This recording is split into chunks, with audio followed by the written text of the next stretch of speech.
하늘 가족 여러분, 안녕하세요. 오늘도 하나님의 거룩한 말씀으로 여러분과 함께 할 수 있음을 인해서 감사를 드립니다. 주의 크신 은혜가 충만한 이 시간 되기를 간절히 바랍니다. 하나님의 말씀 룻기서 1장 8절로 14절에 있는 말씀을 읽어 올리도록 하겠습니다. 먼저 8절부터 10절까지의 말씀입니다. 나오미가 두 자부에게 이르되 너희는 각각 어미의 집으로 돌아가라. 너희가 죽은 자와 나를 선대한 것 같이 여호와께서 너희를 선대하시기를 원하며 여호와께서 너희로 각각 남편의 집에서 평안함을 얻게 하시기를 원하노라 하고 그들에게 입맞춤에 그들이 소리를 높여 울며 나오미에게 이르되 아니니이다. 우리는 어머니와 함께 어머니의 백성에게로 돌아가겠나이다. 다음은 11절부터 14절까지의 말씀을 읽겠습니다. 나오미가 가로되 내 딸들아 돌아가라. 너희가 어찌 나와 함께 가려느냐. 나의 태중에 너희 남편 될 아들들이 오히려 있느냐. 내 딸들아 돌이켜 너희의 길로 가라. 나는 늙었으니 남편을 두지 못할지라. 가령 내가 소망이 있다고 말한다든지 오늘 밤에 남편을 두어서 아들들을 생산한다 하자. 너희가 어찌 그것을 인하여 그들의 자라기를 기다리겠느냐. 어찌 그것을 인하여 남편 두기를 멈추겠느냐. 내 딸들아 그렇지 아니하니라. 여호와의 손이 나를 치셨으므로 나이는 너희로 인하여 더욱 마음이 아프도다.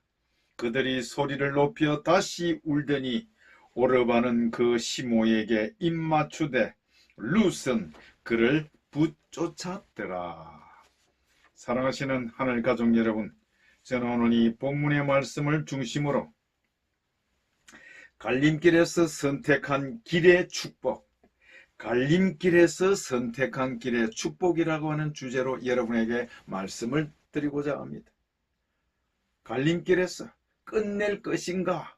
계속해서 끝까지 할 것인가? 우리 모두는 매일매일 하루 종일 우리는 사소한 선택들을 연이어하고 살아가고 있습니다. 즉, 오늘 내가 내리는 결정이 내일의 삶을 결정한다고 하는 것입니다. 그리고 또 한 선택이 다른 선택과 한때 엮여서 우리 삶의 이야기가 만들어지고 있는 것입니다. 그러나 갈림길에 설 때마다 경건한 결정을 내릴 때 그 결정은 당신을, 여러분을 기쁨이 가득하고 목적이 이끄는 삶으로 인도할 것임을 기억하시게 되기를 간절히 바랍니다. 구약 성경은 오늘 우리가 읽은 이 룻기서에서 이 갈림길에서의 이 딜레마에 관한 말씀을 이야기를 하고 있습니다. 즉 나옴이라고 하는 여인과 그녀의 두 며느리 오르박과 룻에 관한 이야기인데 이들의 삶의 이야기는 참으로 비극으로 시작하고 있다고 하는 것입니다. 나오미의 남편이 기근 중에 죽었다고 기록했습니다. 또한 그녀에게는 두 아들이 있었고 그들은 이방 여인이었던 모압에서 여자를 선택해서 결혼을 시킨 것입니다. 그래서 하나는 오르바였고 하나는 룻이었습니다. 그리고 그들이 생애한 지 10년이 지난 후에 어느 날 또다시 비극이 이 가정에 닥쳤습니다. 이번에는 두 아들이 다 죽은 것입니다. 남편 없는 세 여자만 한 집에 남게 된 것입니다. 당시 사회는 자녀가 없는 과부에게는 희망이나 기회가 없었습니다. 왜냐하면 그 당시 사회는 여자들에게 일자리를 마련해 주는 체계가 아니었습니다. 그러므로 결혼한 여자는 남편에게 수입을 의존했고 그가 죽은 후에는 자녀들에게 의존했던 것입니다. 사실 자신의 잘못도 아닌데 가부의 선택은 거지가 되는 길밖에 없었습니다. 당시 사회에서 거지란 노예보다도 더 못한 생활이었습니다.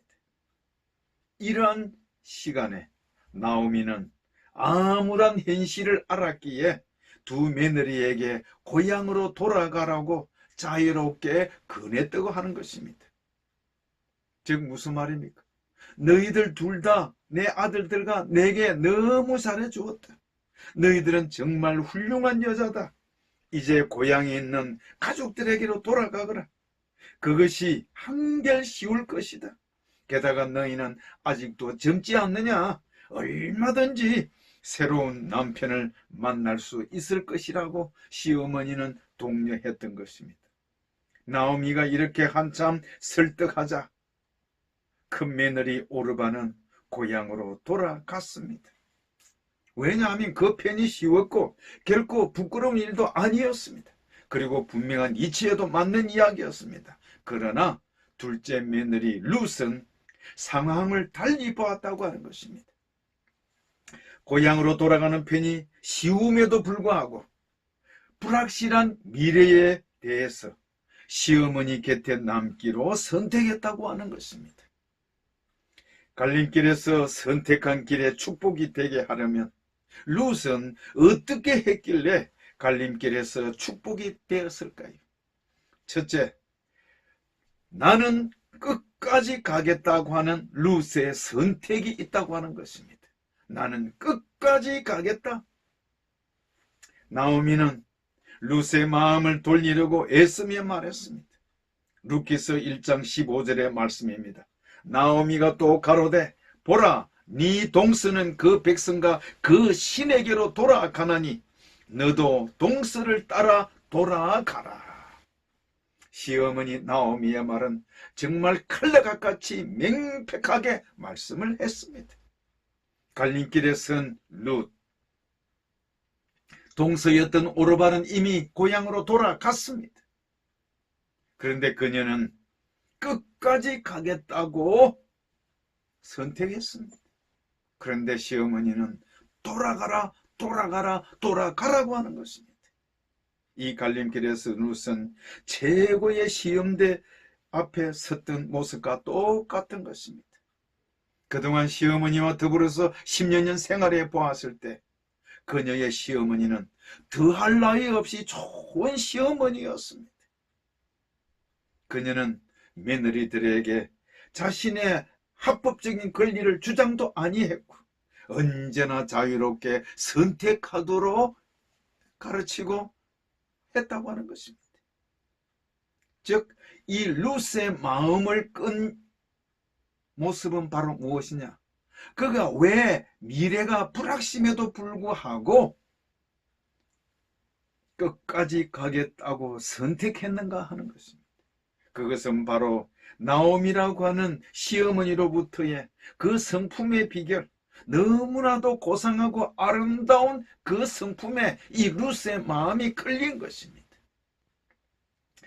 뿐만 아니라 바로 이 시어머니로부터 놀라운 영향을 받은 것은 항상 다른 사람을 배려하는 마음씨였다고 하는 것입니다. 지금 이 순간 남편도 잊어버렸고 이제 잃어버렸고 또한 두 아들도 지금 죽은 상태에서 자기 상실감에 괴로워할 그 시어머니였지만은 며느리를 배려하고 생각하는 그 마음을 바라볼 때 정말 그 삶의 태도를 바라볼 때 이 룻은 큰 감동을 받았다고 하는 것입니다. 그래서 그녀는 나는 끝까지 가겠다라고 선택을 한 것입니다. 그러자 룻이 대답했습니다. 바로 이 말씀은 룻기서 1장 16절의 말씀이 되겠습니다. 룻이 가로되 나로 어머니를 떠나며 어머니를 따르지 말고 돌아가라 강건하지 마옵소서. 어머니께서 가시는 곳에 나도 가고 어머니께서 유숙하시는 곳에서 나도 유숙하겠나이다. 어머니의 백성이 나의 백성이 되고 어머니의 하나님이 나의 하나님이 되시리니. 얼마나 놀라운 말씀입니까? 사실 이 룻기서 1장 16절에 이 룻의 대답은 이 룻기서 전체의 요지에 해당되는 것입니다. 룻이 나오미를 따르는 것은 시어머니에 대한 사랑 때문만은 아니었습니다. 룻은 그렇게도 그의 시어머니가 훌륭하게 된 것은 다름 아닌 신앙 때문이라고 하는 것에 큰 감동을 받았고 영향을 받았다고 하는 것입니다. 그래서 이 룻은 그 시어머니를 통해서 그 하나님을 알게 되었고 그 하나님을 향한 결심이 이 룻의 마음에도 확고하게 되었다고 하는 것입니다. 그래서 어머니의 백성이 나의 백성이 되고 어머니의 하나님이 나의 하나님이 되시겠다고 고백했습니다. 정말 이보다도 더 숭고한 사랑과 헌신의 고백이 어디에 있겠습니까? 참으로 이 룻이 나오미의 곁에 머무겠다고 하는 이 말은 정말 진심 중에 진심이었습니다. 그리고 그녀는 자신의 삶을 온전히 바치겠다고 하는 헌신의 고백과 같은 것입니다. 즉 무슨 말입니까? 어머니, 우리는 한 가족이에요. 제가 어머니를 따르면 힘들 거라는 것 저도 알아요. 그렇지만 가족은 언제나 함께 해야 하잖아요. 그리고 룻이 고백한 뒷말, 다시 말하면 어머니의 하나님이 나의 하나님이 되시리니 무슨 말입니까? 어머니, 전에 제가 섬기던 그 신에게로 저는 절대로 돌아가지 않겠어요. 저는 어머니의 하나님, 참 하나님을 선택했어요 라고 신앙 고백과 같은 고백을 그가 했다고 하는 것입니다. 이것이 바로 룻의 인생에서 얼마나 큰 결정이었는지 모릅니다. 앞으로 룻의 인생의 길에 어떤 희생과 어떤 고난이 닥칠는지는 아무도 예상하지 못할 것입니다. 비록 어머니를 따르는 그 길이 노예보다도 못한 거지와 같은 삶을 산다 할지라도 이 룻은 나오미의 곁을 끝까지 지키겠다고 하는 결심을 고백한 것입니다. 사실 이런 삶을 선택한다고 하는 것은 쉽지 않은 일입니다. 그러나 룻은 그 선택을 했습니다. 이유는 바로 룻은 시어머니 나오미를 신뢰하게 되었습니다. 그리고 나오미 시어머니의 삶에서 나타난 그 하나님을 신뢰하기로 룻은 선택했던 것임을 우리 모두에게 잘 나타내고 있습니다. 갈림길에서 선택한 길이 축복이 되게 하라면 둘째, 룻의 일상생활로 나아가는 모습이라고 하는 것입니다. 일상생활의 모습이 바로 무엇일까요? 자, 룻기서 2장 2절에 있는 말씀입니다. 모압 여인 룻이 나오미에게 이르되 나로 밭에 가게 하소서. 내가 네게 은혜를 입으면 그를 따라서 이삭을 줍겠나이다. 나오미가 그에게 이르되 내 따라 갈지어다 하매. 여러분, 마침 시어머니를 따라서 베들레헴에 도착해 보니 막 추수가 끝나고 수확의 계절이었습니다. 이제 이 어머니와 함께 먹을 것을 강구해야 하는데 다른 것이 없습니다. 그래서 그 당시 흔한 일 바로 뭡니까? 수확이 끝난 들판에 나가서 이삭을 주워 와가지고 그걸 가지고 빻아서 빵을 만들어 먹는 것이었습니다. 사랑하시는 여러분, 고향 땅으로 돌아갔으면 이런 고생도 하지 않았을 텐데 시어머니를 따라와서 누구도 도와주는 사람 없습니다. 그러나 이삭 죽게 하는 그 모습, 이방 여인이 얼마나 처량한 모습입니까? 추수꾼들이 이삭을 남기면 조금이라도 걷어가지고 올 수가 있습니다. 그러나 추수꾼들이 남김없이 모조리 싹 다 가지고 가버리면 그날 시어머니와 며느리는 굶어야 하는 판이었던 것입니다. 이렇게 이삭 죽기를 하루하루 하고 있는 어느 날 이삭을 줍고 있는 이 밭의 주인이 나타났습니다. 그리고는 말없이 그 일을 하고 있는 룻을 보면서 연민을 느꼈다고 하는 것입니다. 그 밭의 주인의 이름은 바로 보아스였습니다. 바로 이 보아스는 이미 이곳에 오기 전에 자기 밭에서 죽고 있는 바로 이방 여인 이 룻에 관한 이야기를 다 알고 있었습니다. 그리고 그 사정을 잘 알았기 때문에 이 밭의 주인 보아스는 일꾼들에게 또 이 룻에게 목마를 때는 자기 샘에 와서 물을 마시고 하라고까지 허락을 해 주었습니다. 뿐만 아니라 추수꾼들에게 바로 그 여인을 방해하지 말고 이삭을 후하게 남겨두라고 그들에게 지시를 했던 것입니다. 이 말을 들은 이 일꾼들은 우리 주인이 왜 저러지? 저 이방 여인에게 왜 연민을 느끼지? 그 당시 사회는 바로 이 남성들이 이런 여자들에게 어떤 문제를 일으켜도 하나도 문제거리가 되지 않았다고 하는 것입니다. 그런데 이 보아스는 그들의 일꾼들에게 이 여자에게 손가락 하나도 까딱하지 말라고 경고를 했던 것입니다. 이렇게 하면 할수록 일꾼들은 더더욱 왜 보아스 같은 저 지주의 사람이, 저 부자가, 저 귀족이 왜 한낱 애처로운 저 여인에게 저런 연민을 갖고 있을까? 성경 말씀은 이렇게 말하고 있습니다. 룻기 2장 11절 12절의 말씀입니다. 보아스가 그에게 대답하여 가로되 네 남편이 죽은 후로 네가 시므에게 행한 모든 것과 네 부모와 고국을 전에 알지 못하던 백성에게로 온 일이 내게 분명히 들렸느니라. 여호와께서 내 행한 일을 보응하시기를 원하며 이스라엘의 하나님 여호와께서 그 날개 아래 보호를 받으러 온 내게 온전한 상 주시기를 원하노라. 사랑하시는 하늘 가족 여러분, 이 보아스는 바로 이 룻에 관해서 두 가지의 칭찬을 했습니다. 첫 번째는 바로 이 룻의 효성입니다.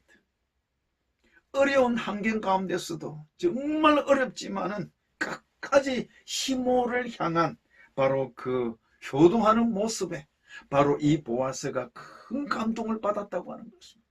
두 번째는 바로 뭐냐? 룻의 신앙심이라고 하는 것입니다. 이방 여인입니다. 이스라엘의 전통 국민도 아닙니다. 그럼에도 불구하고 여호와 하나님을 향한 그 순수하고 충직한 그 신앙심을 볼 때에 보아스가 큰 감동이 되었음을 우리에게 말하고 있는 것입니다. 사랑하시는 여러분, 바로 이 룻의 효성과 이 신앙심 때문에 큰 지주였던 부자였던 귀족이었던 이 보아스가 큰 감동을 받게 되었다고 하는 것입니다. 자, 그러면 갈림길에서 선택한 길의 축복의 결과가 어떻게 될까요? 사실 이 밭의 주인 보아스나 또 룻의 시어머니 나오미가 이런 일을 통해서 어떤 일이 일어날지는 아무도 예측하지 못했습니다. 그런데 이 성경 말씀을 읽어보면 일련의 사건들이 일어났습니다. 그 사건들을 통해서 이 보아스는 친절하고 너그러운 정말 존경받는 땅 주인으로서 마침내 룻을 자기의 아내로 맞아들였다고 하는 것입니다. 이방 여인이요 결혼에 실패했던 그 여자를 그는 스스럼없이 자기의 아내로 맞아들였다. 그리고 후에 아들들을 낳고 행복한 삶을 살았다고 하는 것입니다. 비극으로 시작된 이 이야기가 갈림길에서 선택한 길이 룻이나 나오미나 보아스에게 행복한 이야기로 되었다고 하는 것입니다. 그리고 룻이 죽은 후에도 그녀의 이야기는 끝나지 않았다고 하는 것입니다. 왜냐? 우리는 신약 성경 마태복음 1장을 읽으면서 예수 그리스도의 족보에 분명히 룻이라고 하는 이름이 기록되어 있습니다. 마태복음 1장 5절로 6절입니다. 살모는 라합에게서 보아스를 낳고 보아스는 룻에게서 오벳을 낳고 오벳은 이새를 낳고 이새는 다윗 왕을 낳으니라. 16절 말씀.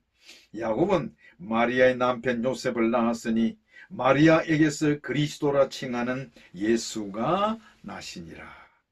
사랑하시는 여러분, 자, 이 룻의 족보, 다윗 왕도 나오고 뿐만 아니라 우리의 구주 예수 그리스도도 이 족보에 실려 있는데 거기에 룻의 이름이 기록되어 있는 것입니다. 즉 다윗 왕이나 예수 그리스도는 바로 룻의 혈육임을 증명하고 있는 것입니다. 뿐만 아니라 이 성경 66권 가운데 여인의 이름인 루키스, 여자의 이름으로 성경책도 기록되어 있는 것, 얼마나 놀라운 축복입니까? 사랑하시는 하늘 가족 여러분, 고향 땅 시운 길 모압으로 돌아간 오르바의 이야기는 끝이 났지만 룻의 삶은 완전히 달라졌음을 우리에게 가르치고 있는 것입니다. 사실 그녀가 갈림길에서 떠나려가는 게 쉬웠습니다. 그러나 그 순간에 머물기를 선택했고 결정했습니다. 자신의 앞길에 뭔가 있을 거라고 생각해서 계산적인 마음에 머문 게 아니라고 하는 것입니다. 또한 룻은 하나님께서 특별히 자신을 축복하실 것이라고 바랐던 것도 아니었습니다. 그녀가 갈림길에서 머문 까닭은 선택한 그 길은 그것이 옳다고 믿었기 때문입니다. 이런 이유로 하나님께서는 그녀에게 축복하셨다고 하는 것을 기억하시게 되기를 간절히 바랍니다. 우리 또한 오늘 갈림길에 서게 될 때 끝낼 것인가 끝까지 할 것인가를 결정하는 우리 모두가 되기를 바랍니다.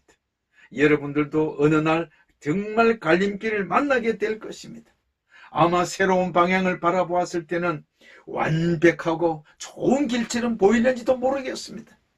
그러나 아무리 매력적이라도 하나님께서 여러분을 그 방향을 택하는 게 아니라 가던 길을 계속 가라고 인도하신다면 순종하며 따르는 여러분들이 되기를 간절히 바랍니다. 하늘 가족 여러분, 삶이란, 즉 인생의 길이란 선택의 총합입니다. 여러분은 오늘도 삶에 완전히 바꾸어 놓을 하나의 결정을 앞에 두고 있을는지 모르겠습니다. 우리의 삶은 끊임없이 다른 사람들의 삶과 서로 맞물려서 돌아가고 있습니다. 뿐만 아니라 우리는 인생의 갈림길에서 기쁨이 가득한 삶으로 이끌 더 나은 선택을 해야만 한다고 하는 것도 생각하고 있을 것입니다. 우리는 모두 오늘 더 나은 내일을 이끌 올바른 선택을 하기 원하고 마음 가운데 작정하고 계실 것입니다. 하나님께서 무엇을 성취하실지 보고 싶다면 그분을 향해 움직이시는 우리 모두가 되기를 간절히 바랍니다. 그러면 하나님께서 분명히 끝내실 것입니다. 그러나 시작은 여러분들이 반드시 해야만 한다고 하는 사실을 꼭 기억하시기를 바랍니다. 사랑하시는 하늘 가족 여러분, 우리 또한 룻과 같이 갈림길에 서게 될 때 비록 어려운 길이 옳은 길이라면 쉬운 길이 아니라 그 길을 선택하는 믿음과 용기를 가지시는 우리 모두가 되기를 간절히 바랍니다.